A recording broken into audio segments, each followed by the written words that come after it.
In just 3 minutes, J.D. Vance turned a brutal insult on the floor of Congress into a moment that left even his fiercest critics speechless. 3 words tore through Congress like wildfire. Crazy white man. The chamber froze. The nation held its breath. And what followed became a turning point no one could have imagined. What did he say that changed everything? And why is America still talking about it to this day? This is more than a story about politics or power. It is a reflection on courage, dignity, and the unshakable values that have shaped this nation. As you follow this journey, through a moment that tested one man's resolve, we invite you to consider what it truly means to stand for what's right when the world is watching and history hangs in the balance. And while the events you are about to witness are a dramatization crafted to bring these ideas to life, the emotions, questions, and hopes they stir are deeply real as the spirit of resilience and unity that lives at the heart of America. Let this story move you, challenge you, and remind you. Sometimes it takes just 3 minutes to change the course of history. Let this journey speak to your heart. Stay with us, because some moments are too powerful and too true to look away. It began like so many hearings before. The steady hum of whispered conversations, the shuffle of papers, the faint whir of cameras adjusting their focus. The chamber was packed. Every seat taken, every aisle lined with aides, reporters, and spectators craning to see, to listen, to capture a headline before it even left the lips of those at the front. The air was heavy with anticipation, thick with the unspoken knowledge that something was about to happen. You could feel it, the slight stillness that comes before a storm. At the center of it all sat J.D. Vance, calm in posture but far from at ease. His right hand rested lightly on the edge of the mahogany table, while his left, just beneath the surface, brushed the fabric of a small, tightly folded flag. It wasn't for show. No one could see it. Only J.D. knew it was there. The flag his father had been given the day the mill closed. The flag that had once flown proudly over the factory where sweat and steel built more than bridges and beams. It built lives, families, communities. That flag, now worn and soft from years of being folded and refolded, was his anchor. Ilhan Omar shifted in her seat, her eyes sharp, voice steady. And then, like a match struck against stone, the words came, deliberate, cutting, meant to wound. Mr. Vance, your policies are the desperate grasp of frightened white men protecting privilege. The chamber didn't just react, it erupted. There was no polite ripple of discomfort, no slow-building murmur. Gasps broke out as if a wave had swept across the room. Some recoiled, some leaned in. Camera shutters clicked furiously, trying to freeze this moment before it was swallowed by the storm that was surely coming. You could almost hear hearts beating faster, see brows furrowed in disbelief or approval, depending on where each listener stood. A few aides exchanged nervous glances. Others smirked as if savoring the drama. J.D. didn't move, not at first. His heart was pounding so loudly he thought, for a second, that others might hear it, but his face remained a mask of calm. Inside, though, 100 thoughts collided. He could hear his father's voice. "Hold your ground, son." The loudest voice isn't always the right one. He could feel the weight of the flag beneath his palm, the fabric a reminder of the quiet dignity of men who had worked not for privilege, but for the right to feed their families and sleep with a clean conscience. And yet here he was, accused in front of the nation of embodying fear, of defending a system meant to exclude. He could feel the heat rising in the room, the hunger in the eyes of the cameras trained on him, waiting, no, demanding, a reaction. But what kind? Anger, defensiveness. Would that feed the very image she painted of him? He could almost hear the headlines forming in real time. Vance snaps back. Congress descends into chaos. Instead, J.D. inhaled slowly, deeply, letting the breath settle him. He didn't answer. Not yet. His silence became its own kind of power, drawing attention, heightening the tension. Around him, the murmurs grew louder, then softened, as if everyone collectively realized they were witnessing something. They just didn't know what it would become yet. Was this the moment J.D. Vance would fall apart under pressure, or the moment he would rise above it? No one in that chamber knew. And that was the brilliance of it. That was the hook that kept every eye, every lens, every ear fixed on him. Because in that breath, in that silence, anything was possible, and whatever happened next would be remembered. That silence, the silence that now filled the chamber, carried JD somewhere else. Not to the faces watching him, not to the cameras recording his every breath, but back, far back, to the place where he had first understood what it meant to stand for something. The weight of the folded flag beneath his hand became more than fabric. It became memory. And in that instant, the sharp edges of Ilhan Omar's accusation began to blur, overtaken by the echoes of another time. He was 12 again, standing beside his father at the gates of the steel mill. The sky above was overcast, but the American flag that flew at the entrance snapped crisply in the wind, as if defying the gloom. The mill itself stretched like a giant, hulking beast, pipes and towers and endless sheets of corrugated steel. But to JD, it wasn't just a building, it was a world. The steady hum of machinery, the hiss of steam, the rhythmic clang of hammer on metal. These were the sounds that had cradled his childhood. They were the heartbeat of the community, a promise of work, of purpose, of pride. And then came his father's voice, strong and sure, rising above the noise of the crowd that had gathered. JD could see them all, men with faces lined from years of labor, women who had fought alongside them for better wages, black and white, native-born and immigrant, standing shoulder to shoulder in the shadow of the mill that fed them all. His father didn't need a microphone.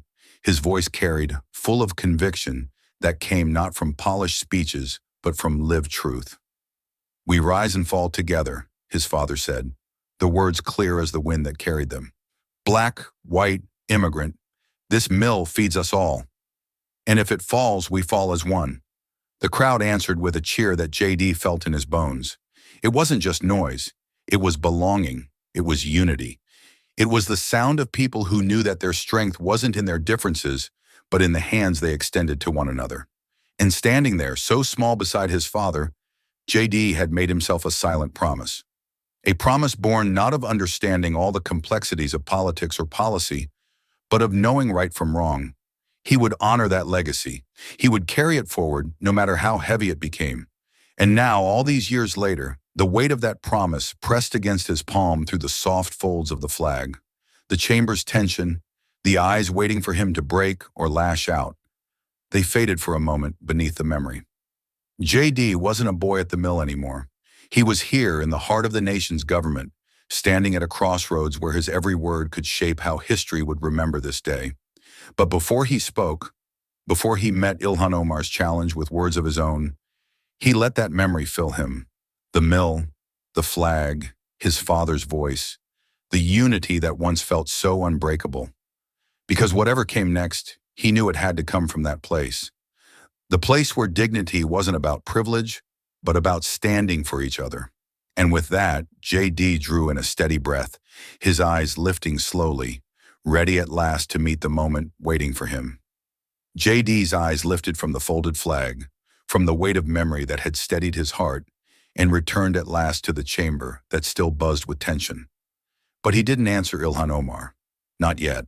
Not with words. Instead, with the same quiet resolve his father once showed when leaving the factory gates after a bitter union loss. JD rose from his seat.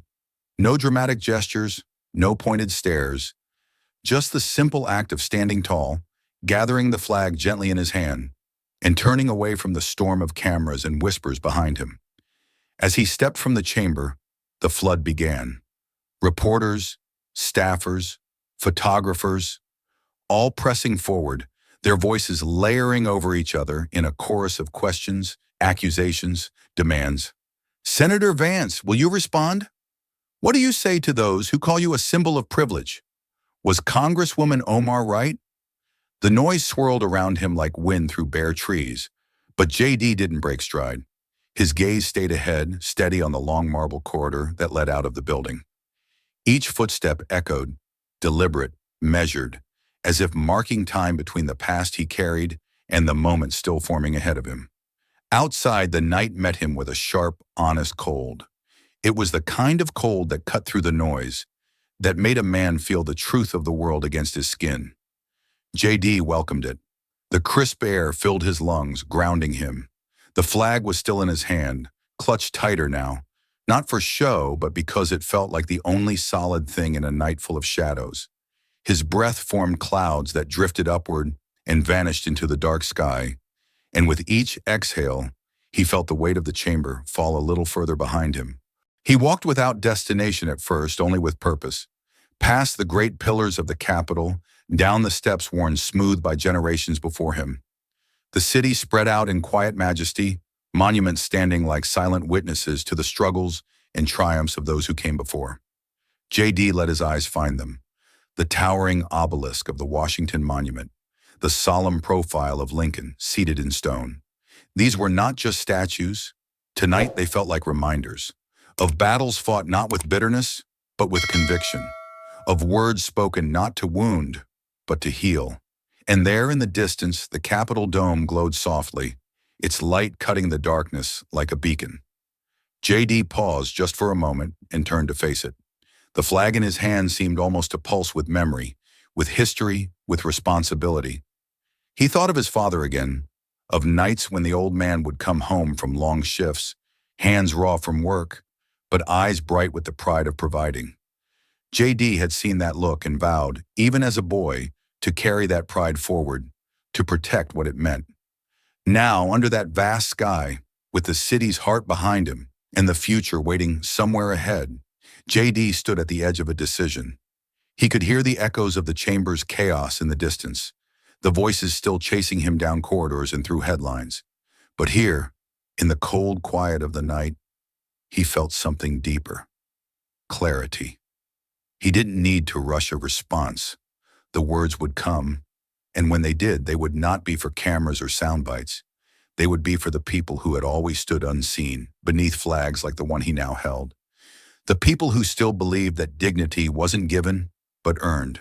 And so JD turned once more and began to walk, his breath steady, his grip firm, his heart already shaping the answer that the nation and history was waiting for. The cold night air of Washington still lingered in JD's chest as he boarded the small jet, bound for Ohio.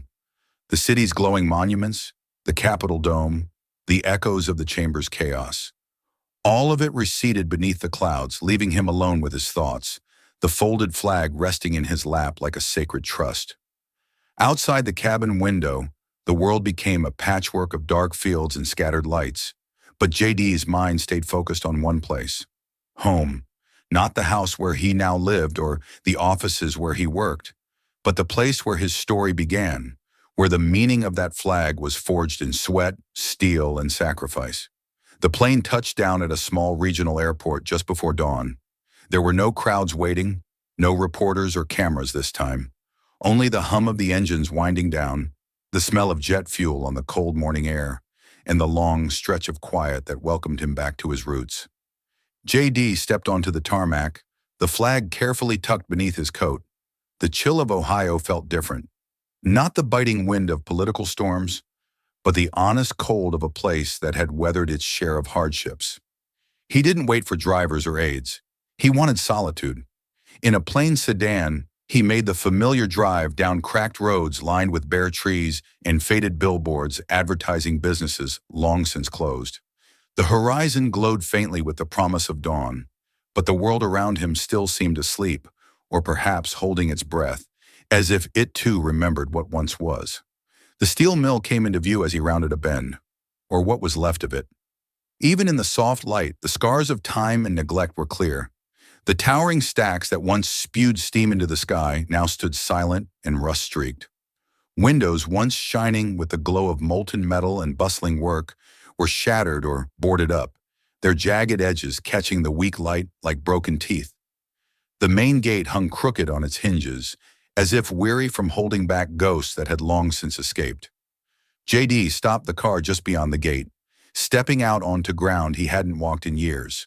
The gravel crunched underfoot, each step a reminder of childhood afternoons spent waiting for his father to finish a shift, of union picnics and community gatherings that had once filled this space with life. Now it was hollow but not empty. The place still held stories of the men and women who had labored here, of victories won and losses mourned. His eyes found the flagpole at the center of the yard, now bare. The spot where the flag had flown was still marked by a ring of worn earth, as if the weight of that banner had left an imprint no weather could erase. JD stood before it, the folded flag in his hands heavier now with memory. He thought of his father raising it on mornings when a new contract had been secured, lowering it at dusk when the plant shut down for the night, and finally that last day. The day the mill closed for good, when the flag was folded and handed to him with a look that said more than words ever could.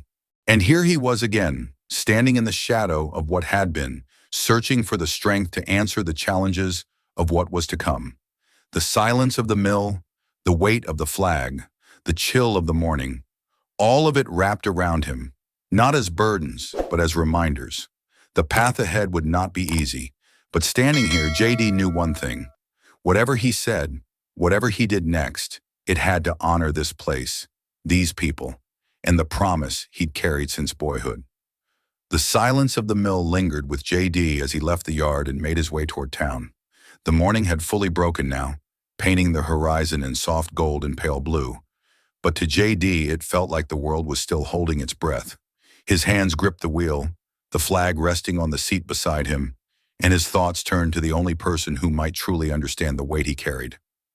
Ben Carter, his father's old friend, his co-worker through the best and worst of times. If anyone could help him make sense of the storm he faced, it was Ben. The diner was as unassuming as JD remembered, a squat brick building with paint peeling from the trim and a flickering neon sign that had refused to burn out, no matter how many years passed. Inside, the smell of bacon, coffee, and frying potatoes filled the air, comforting in its familiarity. A few early risers nursed mugs of coffee or scanned newspapers, but JD barely noticed them. His eyes went straight to the corner booth where Ben sat, just as he always had. Back straight, hands folded, eyes warm but sharp beneath the brim of his worn cap. Ben saw JD approach and smiled, the kind of smile that carried history, not just politeness. JD slid into the booth, the flag still in his hands, and for a moment neither man spoke. The weight of unspoken things, of shared loss, of memories too big for words, filled the space between them more than the clatter of dishes or the low murmur of conversation around them. Finally, Ben nodded toward the flag. "I wondered when that would bring you back," he said, his voice deep, edged with both sorrow and strength. "That flag's been waiting for you, JD, just like the folks it stood for." JD swallowed hard. "I don't know if I have the right words, Ben," he admitted. "After yesterday, after what she said in front of the whole country, I don't know how to answer it without failing them." Ben leaned back, his gaze steady. "You listen to me, son. Your daddy wasn't perfect. None of us were. But that man fought for every soul in that mill. Black, white, immigrant, didn't matter. When the owners tried to divide us, he's the one who reminded us we were stronger together. Don't you let anyone rewrite that. Don't you let them twist what he stood for." JD looked down at the flag, his thumb tracing the edge of a fold worn soft by time. "I'm afraid if I speak, I'll make it worse," he said quietly. "Like anything I say will feed into their picture of me, of him." Ben's hand came down gently on the table, firm but kind. "Then don't speak for them. Speak for us. For the men who stood at that mill gate with your father, arm in arm, when the bosses tried to shut us out.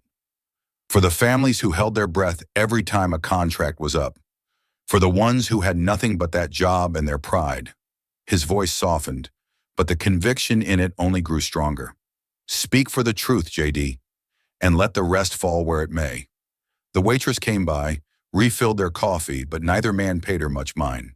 JD lifted the mug, the warmth grounding him, the bitterness reminding him he was awake, present, ready.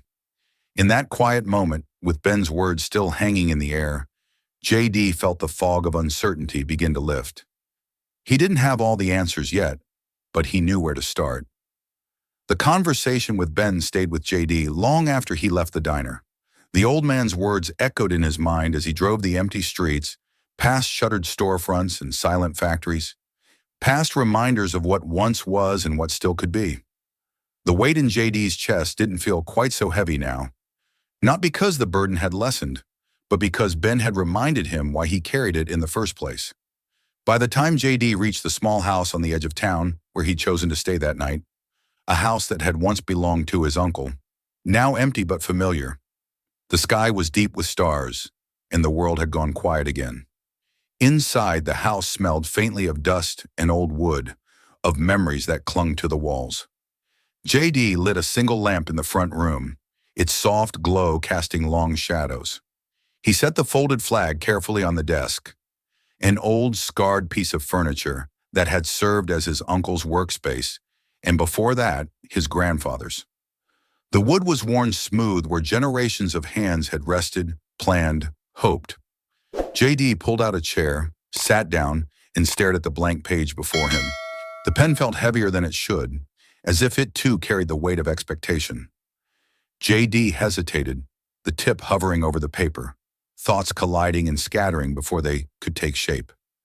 He could still hear the chamber's murmur, Ilhan Omar's words sharp in his ears, the rush of reporters chasing him down the corridors.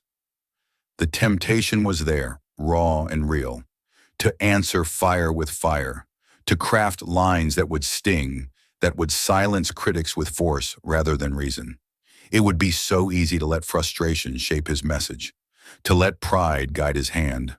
But then his gaze fell on the flag beside him, the soft folds of it catching the lamplight, and he remembered what Ben had said. Don't speak for them.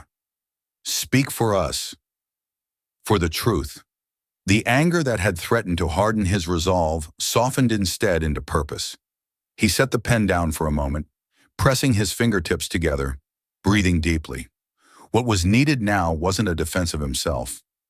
What was needed was a defense of something far larger. The dignity of every American who had ever stood tall despite hardship, who had ever worked not for privilege, but for the simple, powerful right to provide, to contribute, to belong. So JD picked up the pen again and slowly, steadily began to write. The words came hesitantly at first, then with growing clarity, as if they'd been waiting for him to quiet the noise and listen. He wrote of the mill, of the people who had labored there side by side, of the lessons his father had taught him not with speeches, but with actions. He wrote of unity forged in struggle, of the promise of America not as a perfect nation, but as a nation striving always to do better, to be better. Hours passed unnoticed. The house remained silent, but for the scratch of the pen on paper, the steady rhythm of a man working through his thoughts, shaping them into something worthy of the moment.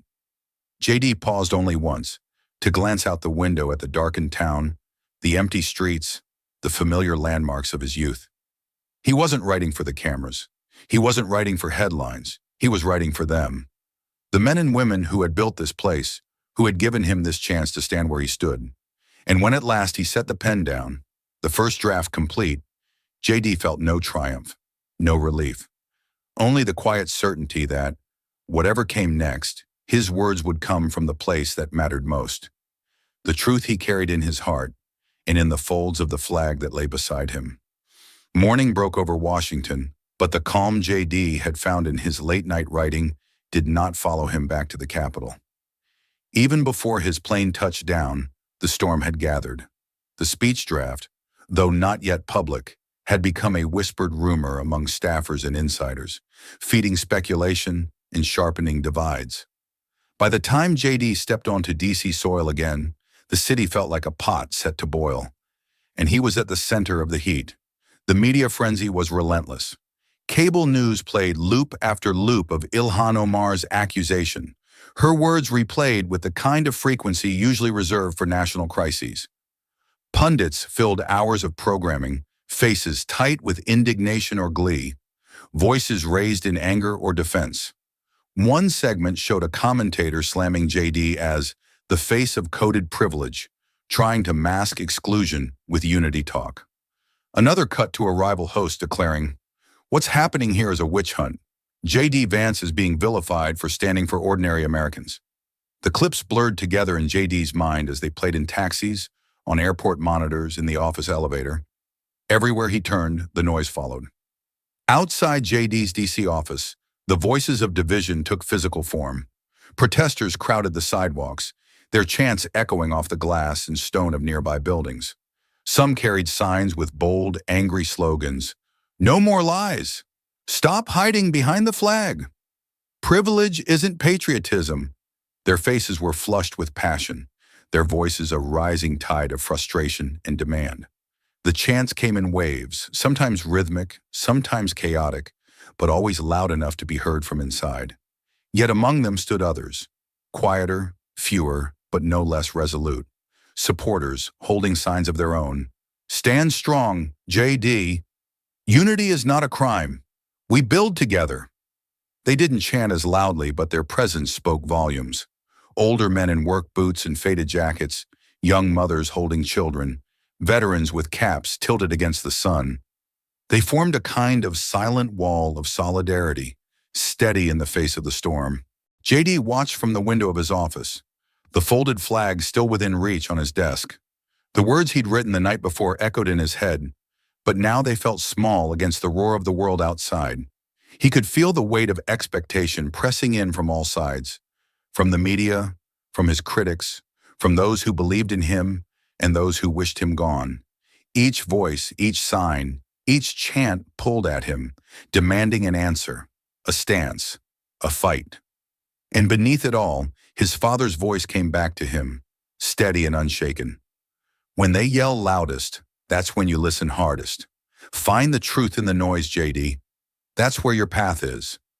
J.D. drew a slow breath, feeling the tension in his shoulders ease just enough to think. The protests outside weren't just about him.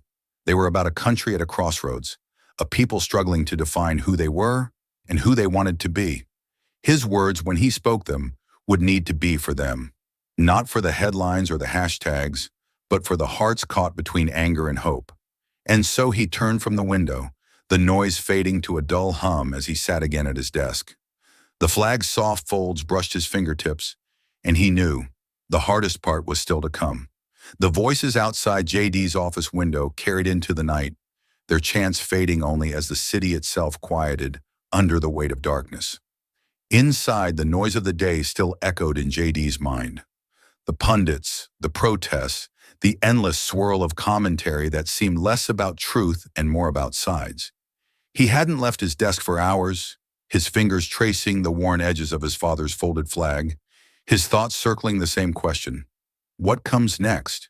The answer arrived not in a moment of clarity, but in the sharp ring of his office phone, breaking the stillness like a sudden crack of thunder. It was his chief of staff.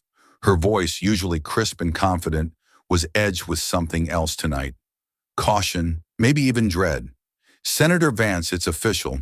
They've extended an invitation. Primetime debate. You and Congresswoman Omar, national audience. Every major network's already signed on." J.D. leaned back in his chair, letting the weight of the words sink in. The debate wouldn't be a conversation. It wouldn't even be about policy, not really. It would be a spectacle, a battleground of narratives where every gesture, every pause, every syllable would be dissected, judged, and spun before the last word was even spoken. He could already see the headlines. Vance versus Omar, the showdown. Privilege versus progress. The flag and the firebrand. His advisors gathered in the room within minutes, their faces tight with concern. Charts and polling numbers appeared on tablets and printouts, as if data could somehow tame the storm ahead. One of his senior strategists spoke first, voice low but urgent. "J.D., listen to me. This could end you. You've seen the numbers. One slip, one wrong turn, and you'll be branded exactly what they want you to be. This isn't just a debate, it's a trap." Another added, "You can issue a statement instead. Write an op-ed, release the speech you drafted. We can control that. A live debate? No control, no safety net." J.D. heard them, their fear, their logic, their genuine desire to protect him. But as they spoke, his gaze drifted once again to the flag resting on his desk. His father's flag. The flag that had flown over a mill where men and women of every background had stood together. Not because it was easy, but because it was right. The same flag his father had folded with his own hands the day the gates closed for good, the day the jobs left, the day the promises made to their town were broken. He picked it up, his fingers smoothing the fabric as if to draw strength from it. His voice, when it came, was quiet but firm, carrying the weight of a decision already made. Then let it end me standing. The room fell silent. His advisors exchanged glances, but none spoke. They knew that tone, the tone of a man who'd chosen his path, come what may. J.D. set the flag down gently, the corners aligned with care, and rose from his chair. The debate wasn't just a risk, it was necessary, not for him, not even for his father, but for the truth that too many had forgotten, buried beneath the noise and division. Outside, the city lights flickered against the night sky, and J.D. felt the gravity of what lay ahead. But beneath that weight, there was something else. Resolve. The kind that came not from certainty of victory, but from knowing the fight was worth it, no matter the outcome. The invitation had been accepted. The date set. The networks promoted it with all the subtlety of a prize fight.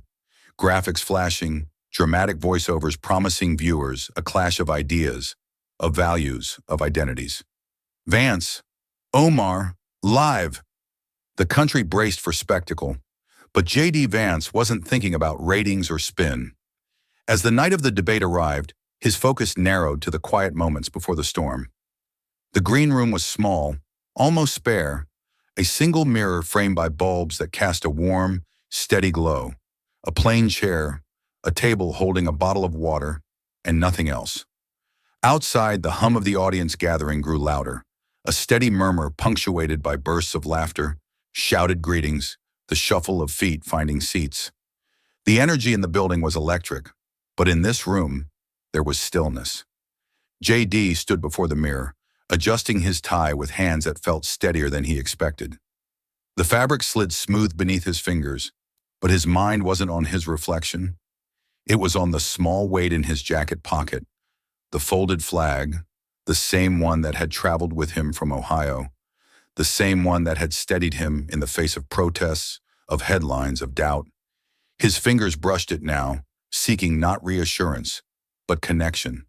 To his father, to the men and women who had stood beside him at that mill, to the promise J.D. carried forward. He closed his eyes for a moment, letting memory rise.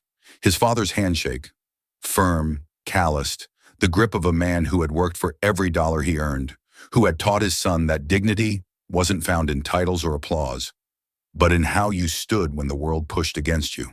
His father's voice, steady, low, the voice that said, "You don't have to be the loudest, J.D. Just be the one who keeps his word." That voice had shaped him more than any political mentor, more than any book or law school lecture. And tonight, it was that voice he carried onto the stage. There was a knock at the door. A producer's voice followed, polite but brisk. "Senator Vance, it's time." J.D. opened his eyes, taking one last look at the man in the mirror. Not at the suit or the tie or the carefully combed hair, but at the eyes, searching for the truth of what he was about to do. He didn't see confidence or fear. He saw resolve, and that, he thought, would be enough. The hallway was bright with camera lights and the gleam of polished floors. Staff moved with purpose, headsets crackling with last-minute cues, while stage hands adjusted cables and lighting. J.D. walked through it all without breaking stride, the flag a steady presence against his heart. And then, the stage. The lights blazed hot and white, the crowd beyond them a sea of shadowed faces, punctuated by the glow of phones held high. The roar of the audience hit him like a wave. Excitement, anticipation, tension all rolled into one. He could feel the weight of their expectations, of their hopes and doubts alike. J.D. paused at the edge of the stage, drawing a breath that felt larger than himself. Then he stepped forward, into the light, into the roar, into the moment he had chosen. The flag rested close, unseen but felt, and with it, the memory of his father's firm handshake, his steady voice, and the promise J.D. had made long ago, to stand for the dignity of all, come what may. The lights seemed even brighter now, the heat of them pressing down on JD's shoulders as he took his place at the podium. The moderator's voice echoed through the hall, offering formal welcomes that no one really heard. The crowd's energy hummed beneath the surface like an unstruck match, ready to ignite at the slightest spark. And when Ilhan Omar stepped forward to deliver her opening remarks, that spark came fast. Omar's voice was steady, her tone measured, but the passion beneath it was unmistakable. There was no hesitation, no searching for words. She spoke like someone who had waited too long for the stage, for this chance to be heard without filter or interruption. Her eyes swept over the audience, her hands occasionally rising to underscore a point, and her words struck with precision. "We stand tonight at a crossroads," she began, "where the soul of this nation is tested not by our slogans or speeches, but by the systems we choose to protect or dismantle. For too long, injustice has been woven into the fabric of our economy, our institutions, our laws, and too often that injustice has been defended in the name of unity, as if asking for fairness were somehow asking for division." The crowd reacted instantly. Cheers erupted from sections of the hall, voices raised in approval, fists pumping the air. But not all responded with applause. Scattered boos followed, sharp and angry, as others shifted in their seats, arms crossed, brows furrowed. The room crackled with raw energy, divided, charged, and fully alive. Omar pressed on, her voice rising just enough to ride the wave of emotion she'd unleashed. "We cannot, we must not, mistake comfort for justice or silence for peace. The America I believe in, the America we are called to build, demands that we face hard truths, not hide behind symbols or nostalgia. We owe that much to those who came before us and to those who will come after." JD listened, his hands resting lightly on the edges of his podium, his expression composed but intent. Every word Omar spoke added to the weight of the moment, to the tightrope he knew he would soon have to walk. He felt the tension in the room deepen, felt the eyes of the nation watching not just Omar's fire, but his reaction to it. The urge to respond was strong, to match passion with passion, to answer point with counterpoint. But JD held himself still. Instead, he listened, really listened, to Omar's conviction, to the truth woven through her words even when he disagreed with her conclusions. He listened to the cheers that filled the hall, to the boos that answered them, to the restless shifting of those caught between, unsure where to place their hope, their anger, their trust. And as he listened, JD felt again the small weight in his pocket. The flag folded tight, a quiet reminder of why he was here, not to win a debate, not to claim a headline, but to speak when his turn came, for those who had no voice on the stage, no camera trained on their faces, no chant loud enough to break through the noise of division. The moderator's voice returned, thanking Omar, inviting JD to begin. The room seemed to hold its breath, the charged silence louder than any roar. And JD drew a slow breath, ready to step into that silence, knowing that whatever he said next would either bridge the divide or deepen it. The moderator's voice faded into the charged stillness that filled the hall, and all eyes turned to JD. The heat of the lights, the weight of expectation, the noise of division that had vibrated through the room just moments ago. All of it seemed to hang suspended, waiting for what would come next. JD's hands rested on the podium, steady now, as if the noise outside and inside had finally quieted enough for him to hear what truly mattered. He looked not at Omar, nor at the cameras that blinked red with record lights, but out into the crowd, into the sea of faces, some eager, some skeptical, some worn with the fatigue of too many promises broken. And then he spoke, his voice low at first but sure. "Before I say anything else tonight, I want to tell you about a place that shaped me and about the people who taught me what this country is made of." His eyes softened as the memory filled him, as if he could see that place again. The steel mill rising against the Ohio sky, the hum of machines, the rhythm of labor that echoed like a heartbeat through the community. "My father worked in a steel mill. So did his friends. Black men, white men, immigrants with names that were hard to pronounce but who worked just as hard. They didn't always agree on everything. They didn't have to, because when that whistle blew and the gates opened, they walked in together. And when the shift ended, they walked out together. They knew that if the mill stood, they stood, and if it fell, they'd fall as one. JD paused, letting the weight of those words settle over the room. He could feel the tension shift, the crowd leaning in, the roar of division giving way to something else, attention, perhaps even understanding. He reached into his jacket pocket, fingers closing around the soft, familiar folds of the flag. "This," he said quietly, pulling it free and holding it up so that the fabric, worn but still proud, caught the light, "is the flag that flew over that mill. The flag my father folded the day the gates closed for the last time. This is not a flag of race. This is not a flag of privilege. This is a flag of Americans, of workers who built this nation with their hands and their hopes, who rose and fell together, not as black or white or immigrant, but as one." The room fell into a deeper silence, the kind that fills a space when words find their mark. JD's voice stayed steady, but there was a softness to it now, a truth that reached beyond politics. "I didn't come here tonight to defend myself. I came here to honor them, to remind us all that the promise of this country isn't found in shouting each other down or in dividing ourselves by color or creed. It's found in what we build together and in what we refuse to let be torn apart." For a moment, nothing moved. The crowd seemed frozen between breaths, between the past JD had evoked and the present they all shared. Then the silence cracked, a single pair of hands clapping, then another and another, until the hall erupted in thunderous applause. It wasn't the roar of division now, but something closer to unity, or at least the yearning for it. JD lowered the flag, his hands brushing its folds with care, and felt not relief, but a quiet resolve. He had spoken his truth. The rest, he knew, was beyond his control. But this moment was his to claim. The applause from the debate hall still echoed in JD's ears as he left the stage, the folded flag once more tucked safely inside his jacket. The bright lights of the set gave way to the dim corridors of the studio, where aides and producers moved in a blur, their faces animated by adrenaline and urgency.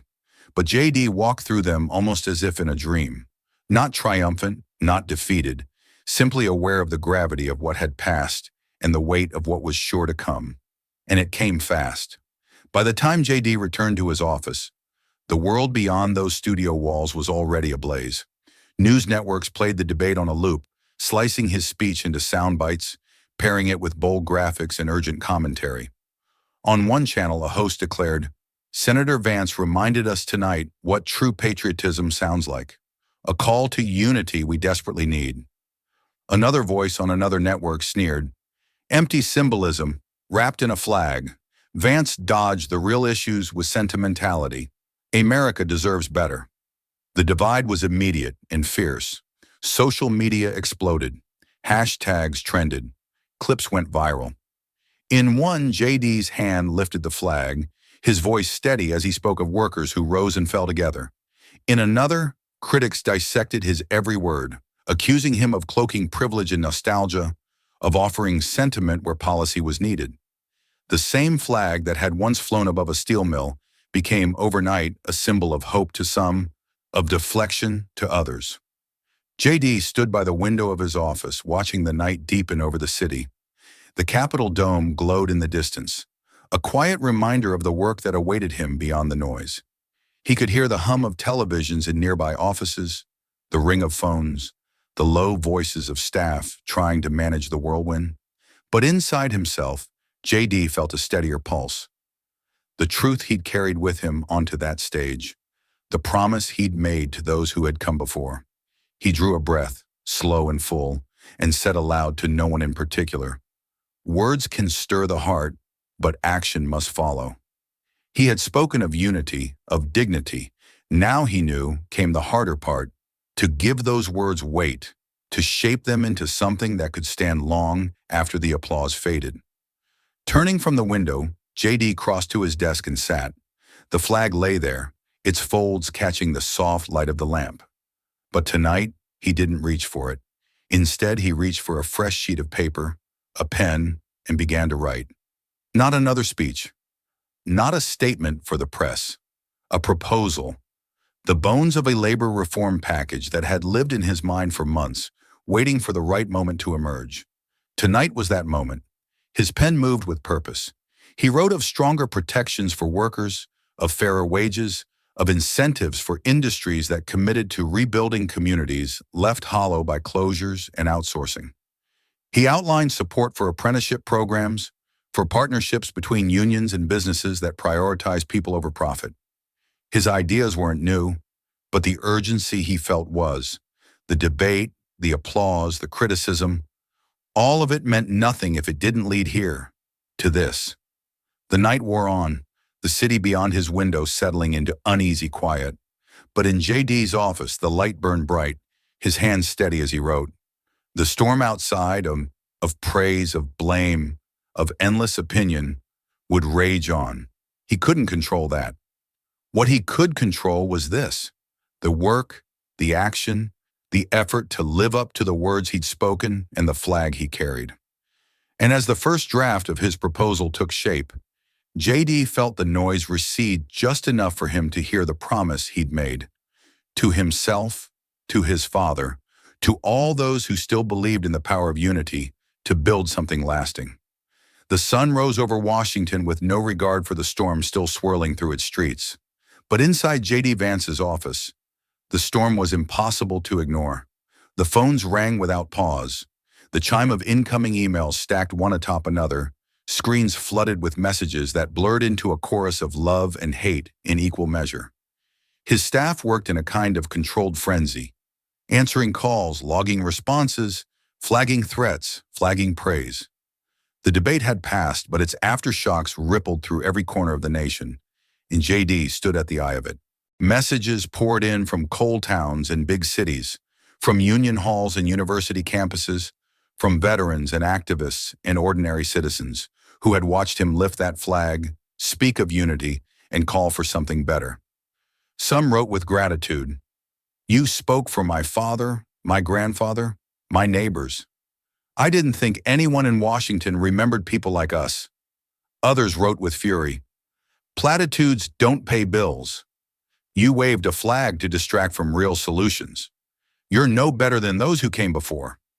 The words stung, not because they were cruel, but because JD recognized the pain behind them, the frustration of promises long unkept. Outside, the protests that had begun quietly in the early morning grew louder as the day wore on. Two groups faced off beyond the barricades near the Capitol steps, one waving banners that read, "Stand with Vance, One Nation," the other hoisting signs that shouted, "Symbolism is not justice." Their voices rose in competing chants, sometimes drowning each other out, sometimes blending into a single roar of American anger, hope, and exhaustion. Police kept a wary eye, separating the lines with practiced hands, but the tension was palpable, raw enough to spark at the slightest misstep. JD stood at his office window, watching the clash unfold below. The flag, his father's flag, rested on the corner of his desk, still as steady as it had been on the stage. But in JD's heart, the certainty he'd felt that night began to waver under the weight of what followed. The cheers, the jeers, the endless commentary dissecting his every word. It all swirled into a fog that made the path forward harder to see. He pressed his palms against the cool glass of the window, his reflection faint against the backdrop of the city he'd vowed to serve. Inside his mind, the doubts whispered, louder now in the quiet of this moment than they had been in the heat of the debate. What if I fail them all? The question settled heavy in his chest, heavier even than the flag that had carried so much meaning for him. What if his words had offered hope where none could be fulfilled? What if his call for unity became just another speech lost to the archives of good intentions? The phones kept ringing, the emails kept coming, the protests kept chanting, and JD stood still, feeling the weight of it all press upon him. Not the weight of criticism or praise, but the deeper weight of responsibility. He had spoken of action, he had begun the work, but the nation was watching, divided and impatient, and what he did next would matter more than anything he'd said on that stage. And so he turned from the window, drawing a breath that tasted of resolve as much as doubt. and faced his desk. The draft of the labor reform proposal waited, incomplete but alive with possibility. JD knew the storm would rage on, but storms, he reminded himself, weren't meant to be avoided.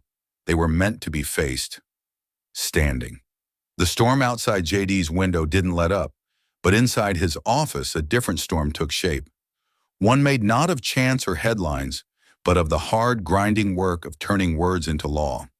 The draft of his labor reform proposal, once a set of scattered notes and ideals scribbled in the quiet of night, now grew under the weight of real effort, real compromise, and real stakes. JD called it the American Dignity Act, a name that felt both bold and humble, a name that tried to capture what his father's flag had always meant to him. But getting it from paper to possibility wasn't easy. His staff filled the room day after day, their faces drawn with the fatigue that came from long hours and impossible deadlines. Phone calls buzzed through every break in conversation. Advisors and policy experts came and went in a blur.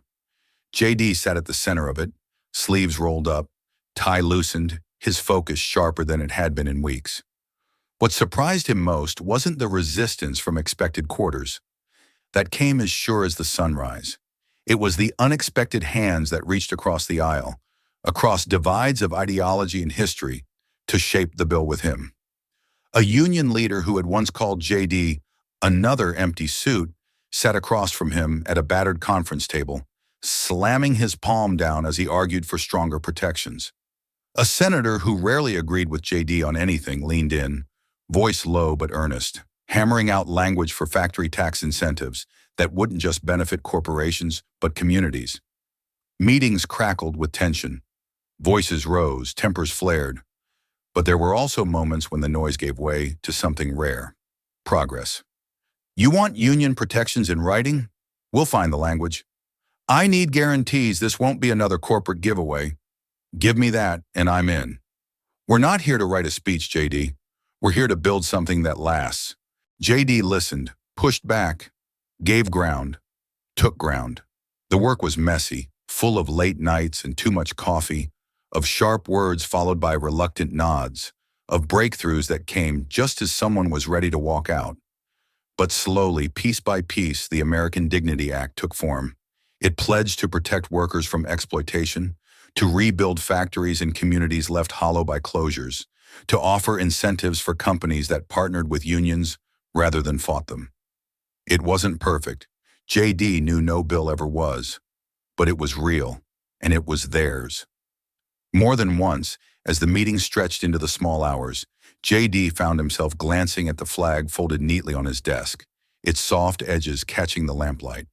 The voices around him would fade for a heartbeat, and he'd hear instead his father's steady voice, the one that had guided him through storms far quieter, but no less fierce.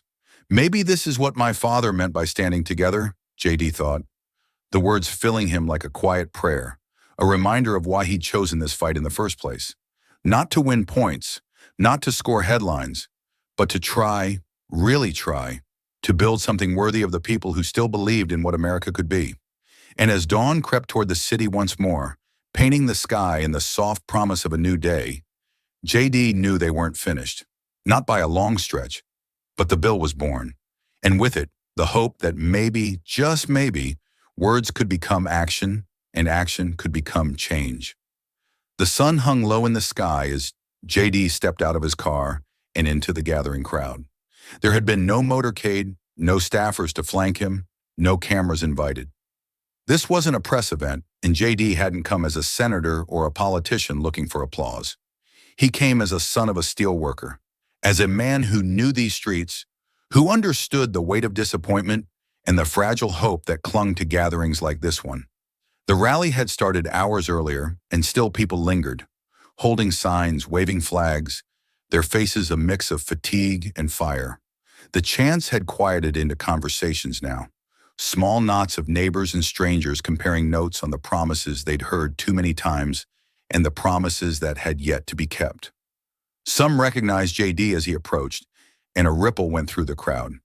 Surprise, curiosity, and for some, anger. JD felt it, raw and real, as he moved deeper into the gathering. A woman with lines of worry carved into her face stepped into his path, eyes hard, voice steady. My husband worked that plant 27 years. You tell me, Senator, you gonna bring it back? You gonna fix what they broke? Her words weren't shouted, but they struck with force. JD met her gaze, the folded flag in his pocket like an anchor against the storm. Others joined, voices layering over one another. A young man demanding jobs that paid more than poverty wages, an older veteran asking if the American Dignity Act would be more than paper promises, a teenager clutching a homemade sign that simply read, "Don't forget us." JD didn't raise his hands to quiet them, didn't try to command the moment. He listened. He let their words, their fear, their frustration wash over him. And when the space between voices widened enough for him to speak, he did. Not loudly, not with the practiced rhythm of a politician, but with the plain, steady voice of a man who meant what he said. I don't stand here tonight as someone with all the answers, JD began, his eyes moving from face to face. I stand here as the son of a steelworker who knows what it feels like when the mill closes, when the paychecks stop, when the promises don't hold. And I'm telling you now, not one more family will be left behind if I can help it. That's my promise, and I intend to fight for it until my last day in this job. The crowd didn't erupt, not right away. The words settled first, as if the people who heard them needed a moment to weigh their truth. And then the mood shifted. Not all at once, not in perfect unity, but enough. A man in the back lifted his hand in quiet salute. A woman near the front wiped at her eyes. The chants didn't return, but something quieter did. Belief, fragile but present, that maybe this time the promises might hold. As JD turned to go, he felt the weight of that belief, heavier than any criticism, stronger than any praise. And in that moment, he knew the streets had spoken. Now it was his turn to deliver. Dawn broke soft and pale on the day that would decide everything. Washington stirred beneath a sky washed clean by an overnight rain, as if even the city itself sensed the weight of what was to come. JD rose before the sun, dressed in quiet resolve, and left his home without fanfare. There were no reporters trailing him this morning, no cameras to capture the moment. This was a pilgrimage he needed to make alone. The small cemetery on the outskirts of town felt miles from the marble and steel of the Capitol. The grass was damp beneath his feet as he walked, the air cool and still. JD carried the folded flag with both hands, as reverently as a man carries the most fragile of things. The plot was easy to find, marked by a simple stone bearing his father's name, the dates of a life lived in work and love, and the words, "He stood tall." JD stood for a long time in silence, listening not to the breeze or the birds or the distant hum of traffic, but to the memory of his father's voice, steady, kind, a compass in a world that so often felt adrift. He knelt, laying the flag gently at the base of the stone, smoothing its edges as if to make it worthy of the ground it touched. "I'm trying, Dad," JD said softly, the words catching in his throat. "God knows I'm trying." The emotion swelled in him, fierce and unexpected, as if the weight of every choice, every sleepless night, every word spoken and unspoken pressed down at once. He didn't wipe the tears that welled in his eyes. He let them fall, honoring the truth they carried. Here, there was no audience, no performance, only a son asking for the strength to do right.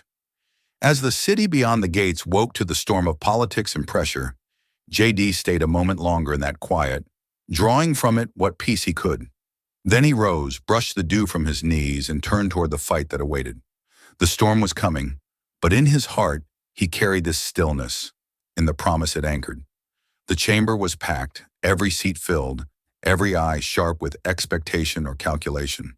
The American Dignity Act sat at the heart of the agenda, a single line on paper that carried the hopes and fears of millions. JD took his seat, the echoes of the cemetery's quiet still steadying his heart, even as tension crackled around him. The debate began. Voices rose, some in passionate defense of the bill, others in fierce opposition. JD's allies spoke of fairness, of rebuilding communities, of restoring dignity to work and worker alike. They painted pictures of factories reopening, of paychecks earned with pride, of towns no longer forgotten. Their words stirred murmurs of approval, bursts of applause. But the opposition was relentless. Critics framed the bill as reckless, as naive, as a handout that would fail those it claimed to help. They warned of economic ruin, of betrayal of principles, of unintended consequences. Some spoke with the sharp edge of genuine conviction, others with the slick polish of those who thrived on division. Amendments were proposed, some in good faith, others designed to gut the bill's heart. JD fought for its core, negotiating where he could, standing firm where he must. The hours dragged, the air thick with the heat of argument, with the smell of sweat and paper and history in the making. Finally, the time came. The speaker called for the vote. The room stilled, a collective breath held tight. One by one, names were called. One by one, voices answered. Aye. Nay. The count climbed, each word another weight on JD's chest, another heartbeat louder than the last. When the tally was read, it felt at first like a sound too big to take in. The numbers, the meaning, the relief that crashed over him all at once. Passed, by the narrowest of margins, but passed. JD exhaled, his hands gripping the edge of his desk as if to steady himself against the flood of emotion.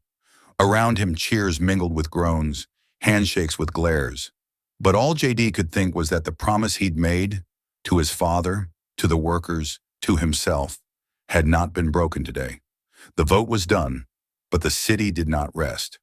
News broke within minutes, headlines flashing across screens in bold, urgent fonts. American Dignity Act passes. Historic labor reform clears Congress. Networks cut into programming, panels forming to debate what it meant, what would come next. On the streets, the protests that had filled the days turned into celebrations in some quarters, vows of continued opposition in others. But for JD, in that first moment after the storm, there was only quiet. He stepped out into the hall, the weight of the chamber lifting, but the weight of responsibility settling deeper. He pulled out his phone, found Ben's number, and dialed. The line rang twice before the familiar voice answered. Ben, it's done, JD said, his voice thick with exhaustion and relief. We did it, not for me, for all of us. There was a pause, and then Ben's warm, proud voice came through. Your daddy's smiling today, JD, and so am I. JD leaned against the wall, the simple truth of those words grounding him more than any victory speech could. In the hours that followed, images filled the airwaves. Factory gates reopening, workers in hard hats shaking hands, families gathering on front porches to watch the news, children waving flags in schoolyards. The bill was only a beginning. JD knew that, but it was a beginning, a first step toward making good on promises long overdue. And as night fell over the Capitol, JD stood once more at his window, the city lights flickering against the dark. The storm had passed for now. The work lay ahead. But tonight, for the first time in a long time, hope felt not like a word in a speech, but like something real, something earned. The air that morning smelled of steel and fresh promise. The mill gates, once rusted shut, stood wide open beneath a clear sky. A new flagpole gleamed at the center of the yard, its base surrounded by workers, men and women of every race, age, and story. The mill had been silent for too long, its machines cold, its walls hollow. But today it roared back to life, and with it came the heartbeat of a community restored. JD stood at the edge of the crowd, watching as workers formed a circle around the flag. No one led, no one commanded. They simply came together, calloused hands grasping the rope, pulling in unison. The flag climbed slowly, catching the morning breeze, unfurling its stars and stripes against the endless blue. It snapped high above the yard, no longer a memory of what was lost, but a symbol of what had been reclaimed. When JD stepped forward, the crowd quieted. No microphones, no grand stage, just him, the workers, and the flag they'd raised together. His voice, when it came, carried not with force, but with the steady strength of gratitude and hope. This flag, he said, eyes sweeping the faces before him, belongs to every hand that built America. Black, white, immigrant, native-born. Every hand that lifted a beam, forged a tool, welded a seam, turned a bolt. Every hand that made this nation strong. And today we raise it not for politics, not for show, but for each other. The crowd answered with applause. Not wild, not raucous, but warm, heartfelt. JD let the sound wash over him, his gaze lifting once more to the flag rippling above, as if his father's spirit, and all those like him, stood watch with pride. The mill's reopening was just the beginning. In the weeks that followed, JD crisscrossed the country, visiting towns where the American Dignity Act had begun to work its quiet magic. No cameras trailed him this time. No press releases announced his arrival. He came not to take credit, but to bear witness, to see with his own eyes what words on paper had helped set in motion. In one town, JD shook the hand of a father who had spent a year out of work, his savings gone, his hope worn thin. Now the man stood outside a factory door, his lunch pail in hand, his shoulders straight once more. "I'm not asking for much, Senator," the man said, his voice thick with emotion. "Just a chance to work, and you gave it back to us." In another, JD met a boy of no more than 8, his face lit with pride as he pointed across the schoolyard. "That's my mom. She works at the plant now. She's strong." The boy's words stayed with JD long after he'd left, more powerful than any speech he could have written. Town by town, the stories unfolded. A diner reopened on a street that had gone quiet. A barber shop hung a new sign in its window, the paint still wet. A school added a second bus route because families were staying, not leaving. JD sat on porches at day's end, sharing coffee, listening to the small joys that came when dignity was restored. A new pair of shoes for a child, a roof patched before winter, a debt finally paid down. One evening, JD found himself on a porch alone, the sun setting over fields that glowed gold and endless. The folded flag rested on the table beside him, its color soft in the fading light. He breathed in the quiet, letting the peace of the moment settle deep. For the first time in a long while, he allowed himself to feel content, not because the work was done, but because the work had begun, and it mattered. Seasons turned as they always did. The headlines faded, the cameras moved on, but the change JD had fought for lived on. In paychecks earned with pride, in towns that breathed easier, in hands that once again built, fixed, forged, and grew. The flag he carried traveled less now. It stayed mostly on his office wall, framed beneath glass, a reminder of the promise that had guided him through the storm. One morning, far from the Capitol, far from any stage, a child walked into a small schoolhouse clutching a flag of their own. The flag was small, stitched by a mother who worked long hours but always found time to sew after dark.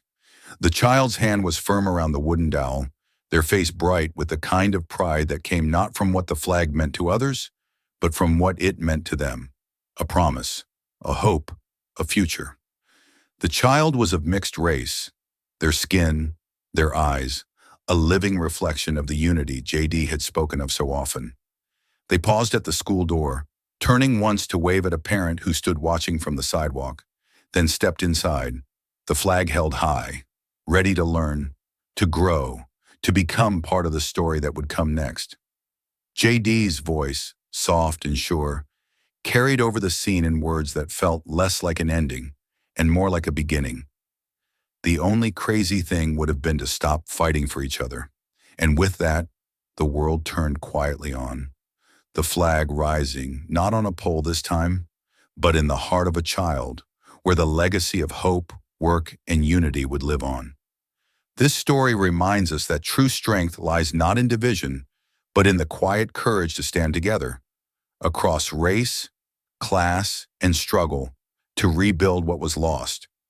JD's journey shows that hope is not given, it is built, one act of unity at a time. What about you? When have you seen people come together and create real change? Share your thoughts, your voice matters. If this story touches you, don't let it stop here. Like, share, and subscribe to JD Stories, where every voice matters and every story echoes far beyond the screen.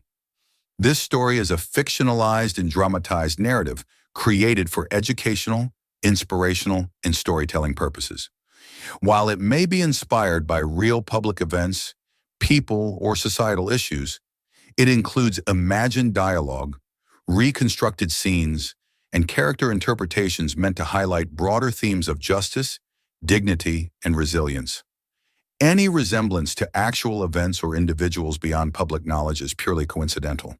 We do not intend to defame, mislead, or harm, but to invite reflection and meaningful conversation. Thank you for watching JD Stories.